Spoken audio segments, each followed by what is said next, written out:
وقت سے ہارتے وہ ہیں جنہیں اللہ پر بھروسہ نہ ہو۔ لوگ ہزاروں منتوں کے بعد بھی نہیں مانتے اور میرا رب ایک سجدے میں مان جاتا ہے۔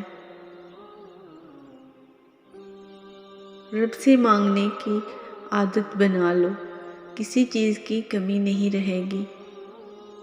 اداسیاں انسان پر تبھی حاوی ہو جاتی ہیں جب وہ اللہ کو چھوڑ کر بندوں کی عبادت کرتے ہیں۔ اس دینے والے کا دروازہ کبھی بند نہیں ہوتا، یہ تو لینے والے ہی دروازہ کھٹکھٹانا بھول جاتے ہیں۔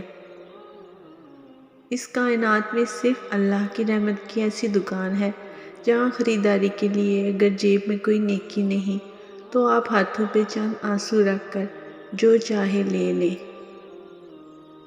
انسان کو اللہ کبھی یاد آئے نہ آئے لیکن دو موقعوں پر ضرور یاد آتا ہے، جب وہ اس کو کچھ دیتا ہے اور جب وہ اس سے کچھ چھین لیتا ہے۔ حضرت محمد صلی اللہ علیہ وآلہ وسلم نے ارشاد فرمایا، جب اللہ کسی بندے کو پسند کرتا ہے تو اس پر خوب آزمائش ڈالتا ہے۔ جب اللہ کے سامنے آپ رو پڑتے ہیں تو یقین جانو مکافات عمل شروع ہو جاتا ہے، اور جب مکافات عمل شروع ہو جاتا ہے تو اللہ آپ کو تہجد کی طرف لے آتا ہے، اور جن کو اللہ تہجد کے سجدوں کے لیے چن لیتا ہے نا، اس کے سارے کام سنور جاتے ہیں۔ بس اللہ پر کامل ایمان ہونا چاہیے۔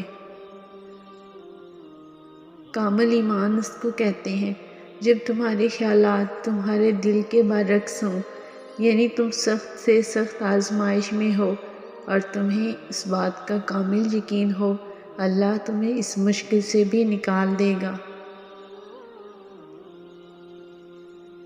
اور اللہ کی رضا پر راضی ہونا چاہیے، اس ایمان کے ساتھ کہ اس میں ہمارے لیے بہت بہتری ہے، کیونکہ یہ یقین ہونا چاہیے کہ اللہ کی رضا سے جڑ کر ہی ہم اپنی رضا پا سکتے ہیں۔ بے شک اللہ ہر چیز پر قادر ہے۔